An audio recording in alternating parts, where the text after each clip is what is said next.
Hello po mga kababayan, si Dante Maravillas. O may tinatawag na ngayon mga kababayan na DPWH leaks. Sabit po si Amy Marcos. Pero sabi dito, ang may pinakang malaki, si Sani Angara. Dating Senador Sani Angara kasama. DPWH leaks alleged list of senators requested projects in the 2025 National Expenditure Program surfaces. Sabi dito sa exclusive ng Billionaire News Channel. Sabi ka baga, Mr. Maravillas? Obos kong obos. Diba, mga kababayan? Ayan yung mga pangalan, DPWH leaks list senators who allegedly requested projects for NEP 2025. Mga senador at dating senador, mga kababayan. Kasama si Amy Marcos. Sige, palinis ninyo. Sige. O ngayon, sabit lahat. Kasama si Loren talaga. Kasama din si Manny Pacquiao. Pati si Risa Ontiveros, si Bongo, si Bato. Yan sabi dito. Billionaire News Channel has obtained portions of leaked DPWH documents detailing alleged projects requests inserted during the crafting of the 2025 National Expenditure Program. The records list lawmakers linked to the infrastructure projects with the former Senator and now DepEd Secretary Sani Angara topping the list with 105 alleged projects, followed by former Senate President Chis Escudero with 34, Senator Joel Villanueva with 30, and Senator Amy Marcos 28.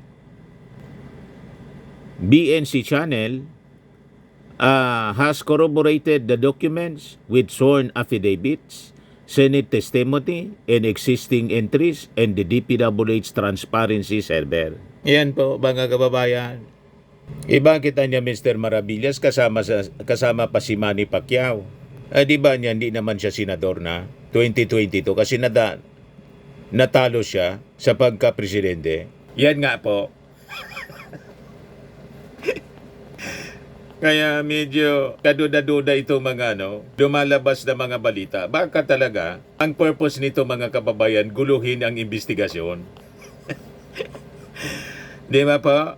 So malamang ganun. Kaya tama itong observation ni Brother Benji Contreras. Fake ang listahan na ito dahil si Manny Pacquiao ay hindi na senador ng 19 Congress, 2022-2025. Natapos ang term ni Pacquiao bilang si Senator noong June 30, 2022 at hindi siya nag-re-elect dahil komandidato siyang pagkapangulo ng Pilipinas.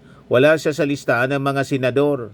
Si Cynthia Villar dahil senador siya ng 19 Congress, nagtapos ang term niya noong June 30, 2025. Wala sa listahan si Cynthia Villar. Kagaya ito ng listahan ni Leandro Liviste na may 150 million fund insertion daw si Bicol Saro Party List Representative Terry Ridon, gayong hindi naman siya congressman noong 19 Congress. Kaupo pa lang niya sa House of Representatives June 30, 2025. Tama ang obserbasyon ni Brother Benji. Kaya malamang itong listahan na to hindi mapagkakatiwalaan kasi ang nagtatago na mga kababayan si Leandro Liviste. Iyang sabi, turnover sa kanya, September pa. Pero nang mamatay si Cabral, doon lang siya nag-ingay. At biglang kambyo siya, mga kababayan, kasi na-discover niya sa lista, kasama pala yung nanay niya. 1 billion yung insertion. Kaya sinabi mga kababayan ni Leandro Liviste, hindi naman na niya lahat ng insertions mali. May gumugulo mga kababayan sa kwento. But anyway, ibigay ko na lang sa inyo itong sinasabing DPWH leaks para mapag-usapan natin. Ano ba to? Talaga? Kapanipaniwala ba to? O talagang ginugulo lang nila ang kwento? Kasi lahat sila sabit. para mapagduda ng ebidensya. Sabi dito, insatiable. Ibig sabihin, walang kabusugan. DPWH leaks. Angara hoards 105 projects and Senate wish list. Cheese Joel Aimee not far behind. So lumalabas mga kababayan dito sa tinawag na DPWH leaks list. Top notcher si Sunny Angara. 105 projects daw ang wish list. Tapos si Cheese Escudero, 34 projects. Si Joel Villanueva, 30 projects. Si Aimee Marcos, 28 projects. Si Alan Peter Cayetano, 14 projects. Si Pia Cayetano, 14 projects. Si Mark Villar, 11 projects. Si Grace Po, 11 projects. Si Rafi Tolfo, 9 projects. Pati si Bong Revilla, 9 projects. Kasama pa rin si Coco Pimentel. May 7 projects daw. Si Juan Miguel Subiri, 6 projects. 6 kay Jinggoy. 5 kay Bongo. 5 kay Ronald Bato de la Rosa. Kay Lito Lapid may 5 din. 5 kay Francis Tolentino. 4 na projects kay Loren Ligarda. 4 din kay Sherwin Gatchalian. Kay Nancy Binay, 4 na projects. Kay JB Ercito, 2 projects. Kay Robin Padilla, 2 projects. Kay Manny Pacquiao, may 2 projects pa rin si Manny Pacquiao, hindi na parte ng 19th Congress. Then si Risa Ontiveros, may 1 project. So lahat ng mga senador, pati ang problema, pati si Manny Pacquiao na hindi na parte ng 19th Congress, may diferensya. Kasama pa sa lista. So anong masasabi ninyo mga kababayan ng listang ito? Credible ba yung lista o talagang purposely ginugulo yung lista? Ginugulo nila mga kababayan yung lista para siyempre pag magulong-magulo na, pagdududahan na. Ano ba? Ganon. Sabi dito sa balita, at the Senate Blue Ribbon Committee hearing on the flood control scandal, former DPWH Undersecretary Roberto Bernardo described lawmakers' project requests during NEP formulation as inappropriate intervention. Bernardo stressed that budget proposals should originate solely from DPWH technical officials and not from politicians with spending power. He added that the leaked documents were corroborated by sworn affidavits submitted by DPWH officials implicated in the controversy and matched the list of projects he personally submitted under oath to the Senate except those he identified as products of alleged bicameral insertions. So pag ganyan po, i-abolish na natin yung Senado.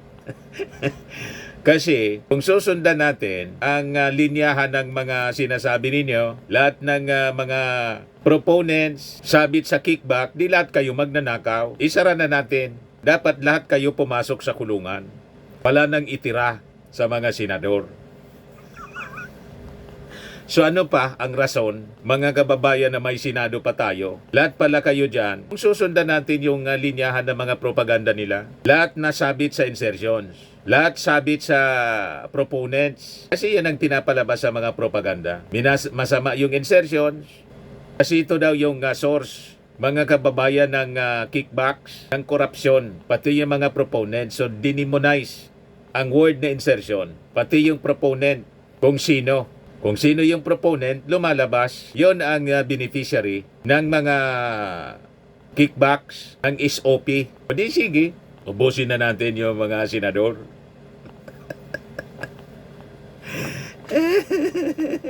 Nang makita yung pangalan ni Loren sa lista, biglang cambio si Liviste. Hindi naman na niya lahat ng insertion masama. May ganon. Kaya kung kaalyado ninyo, masama ang insertion. Pag hindi ninyo kaalyado, kung kaalyado ninyo, hindi masama ang insertion. Pag hindi ninyo kaalyado, ang insertion equals kickback. Corruption. Di lahat pala kayo kurakot. Ano pang rason na mag-exist pa yung Senado? Ha?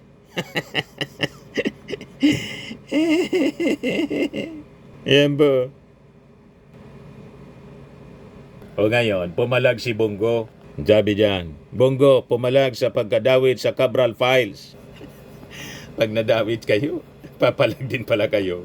Sabi ni Bongo, kamakailan lamang nila nalaman ang tungkol sa mga dokumentong ito. To date, anya, we have not been furnished copies of the complete documents being cited nor have been given sufficient opportunity to verify their authenticity, context, and accuracy. Sabi niya, bilang ipinaliwanag niya na ang NEP niya, panukalang budget ng Pangulo.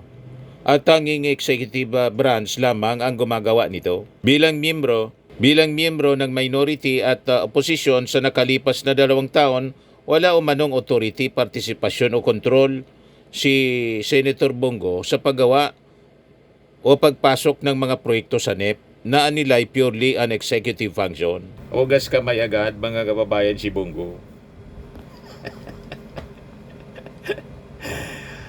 You see, mga kababayan, sumabog lahat sa pagbumuka ninyo. Itong mga sinasabing mga insertions, mga listahan ng mga proponents. Lahat pala kayo eh. Di ba? Pagkatapos magmamalinis kayo, ipaganyan, isara na yan ang Senado. Lumalabas kung yung mga proponents, lahat ng may mga insertions, sabit sa anomalya, o di lahat kayo madumi, lahat kayo dapat managot. Anong pakinamin? Ang pakinamin bilang mga mamamayang Filipino at taxpayers, pangalagaan ang kaba ng bayan. Kung sabit lahat, ano pang iniintay ninyo? Panagutin ang lahat ng sangkot. Masyado kayo nagmamalinis. Diba? I-display natin lahat yung pagmumukha nitong mga senador. Pati si Pacman nadamay. Hindi man member ng 19 Congress, nadamay yung pangalan. Anyway, yun man lang po. Abangan na lang natin yung mga developments na mga balitang yan.